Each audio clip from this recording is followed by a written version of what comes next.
देखा, रास्ते के किनारे एक औरत खड़ी थी। सफेद साड़ी, खुले बाल, चेहरा नीचे झुका हुआ। दिल धक धक करने लगा। रमेश तिवारी कोई असाधारण आदमी नहीं था। उम्र करीब 35 साल, दुबला पतला शरीर, चेहरे पर हमेशा थकान की हल्की परत। शहर में एक प्राइवेट कंपनी में अकाउंट्स का काम करता था। जिंदगी सीधी सादी थी।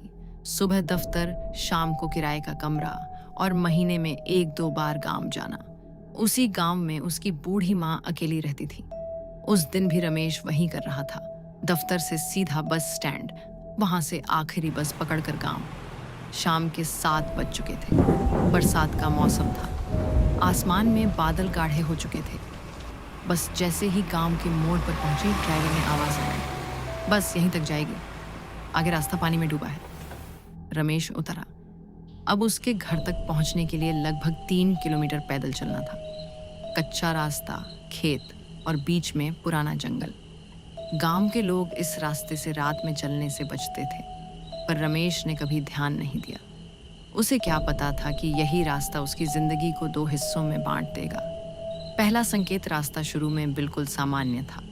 मेंढकों की टर-टर, दूर कहीं उल्लुओं की आवाज और गीली मिट्टी की सूंधी महक। रमेश मोबाइल की टॉर्च जलाकर चल रहा था। तभी उसे पीछे से किसी के चलने की आवाज सुनाई दी। छप छप। रमेश रुका। आवाज भी रुक गई। उसने पलटकर देखा, कोई नहीं, शायद जानवर होगा, उसने खुद से कहा और फिर चल पड़ा। कुछ कदम आगे बढ़ते ही आवाज फिर आई, इस बार पास से। छप छप। रमेश के रोंगटे खड़े हो गए। उसने जोर से कहा, कौन है? कोई जवाब नहीं, पर तभी उसे महसूस हुआ आवाज अब पीछे से नहीं, उसके साथ साथ चल रही थी। जंगल का हिस्सा शुरू होते ही रास्ता संकरा हो गया। पेड़ों की डालियां ऊपर से ऐसे झुक रही थीं, जैसे किसी सुरंग में चल रहा हो। तभी रमेश ने देखा, रास्ते के किनारे एक औरत खड़ी थी। सफेद साड़ी, खुले बाल, चेहरा नीचे झुका हुआ। दिल धक धक करने लगा। दीदी, रमेश ने डरते डरते कहा। इस वक्त यहाँ औरत ने धीरे से सिर उठाया। उसका चेहरा सामान्य था, कोई खून नहीं, कोई डरावनी मुस्कान नहीं। भैया, रास्ता भटक गई हूं, उसने बहुत मीठी आवाज में कहा।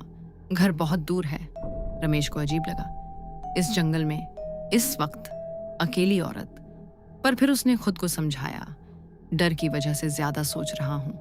आप मेरे साथ चलिए, रमेश बोला। आगे गांव है। औरत मुस्कुराई। उसकी मुस्कान कुछ ज्यादा ही स्थिर थी। वो दोनों साथ चलने लगे, पर रमेश को धीरे धीरे अजीब बातें महसूस होने लगी। औरत के पैर चलते हुए जमीन को छू नहीं रहे थे। उसके पैरों की आवाज नहीं आ रही थी। और सबसे अजीब, वह चलते चलते कभी थकती नहीं थी। आपका नाम? रमेश ने पूछा। औरत कुछ पल चुप रही, फिर बोली, नाम याद नहीं। रमेश का गला सूख गया। जंगल गहरा होता जा रहा था, जबकि यह रास्ता सीधा गांव की ओर जाता था। यह रास्ता, रमेश ने कहा, कुछ बदला बदला लग रहा है। औरत ने अचानक रुककर उसकी ओर देखा। इस बार उसके चेहरे पर मुस्कान नहीं थी। रास्ते नहीं बदलते, उसने कहा, लोग बदल जाते हैं।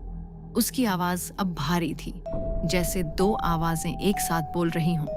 भ्रम की परतें अब रमेश को लगने लगा कि वह गोल गोल घूम रहा है। एक ही पेड़, एक ही टूटी हुई जड़, एक ही पत्थर बार बार सामने आ रहे थे। उसका मोबाइल अचानक बंद हो गया। बैटरी पूरी थी। रमेश बुदबुदाया। औरत अब उसके सामने चल रही थी। तभी रमेश ने देखा, उसकी परछाई गलत दिशा में पड़ रही थी। चांद बाईं ओर था, पर परछाई दाईं ओर। रमेश की सांस अटक गई।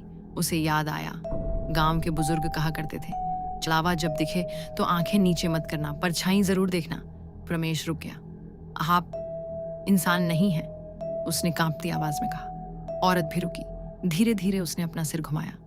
अब उसका चेहरा खींचने लगा, आंखें गहरी, मुंह असामान्य रूप से चौड़ा और मुस्कान कान तक। देर हो गई रमेश, उसने कहा। तुम मेरा नाम कैसे जानती हो? रमेश चिल्लाया। और तभी उस औरत का शरीर पीछे की ओर उल्टा मुड़ गया। हड्डियों की चटकने की आवाज जंगल में गूंज उठी। उसकी टांगें जमीन में धंस गईं और बाल जमीन पर रेंगने लगे। तू बहुत दूर आ गया है, चालावे ने फुसफुसाया। रमेश दौड़ा। उसे नहीं पता था दिशा क्या है, बस दौड़ रहा था।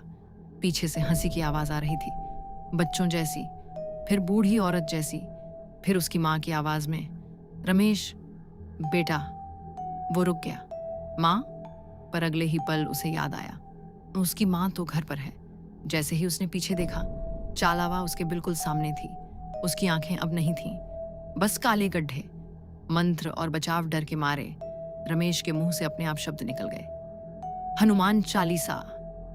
वो जोर जोर से पढ़ने लगा। चालावे की चीख निकली, जंगल कांप उठा, उसका शरीर धुआं बनने लगा, चेहरा पिघलने लगा। याद रखूंगी तुझे, उसकी आवाज गूंजी।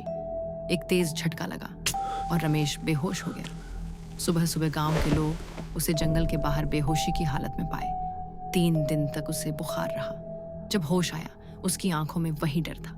आज सालों बाद रमेश शहर में रहता है, अकेला। रात में वो कभी अंधेरे रास्तों पर नहीं चलता, और कभी कभी जब हवा अचानक ठंडी हो जाती है, उसे लगता है कोई उसके साथ साथ चल रहा है। छप छप, और कोई फुसफुसाता है, रास्ते नहीं बदलते रमेश, लोग बदल जाते हैं।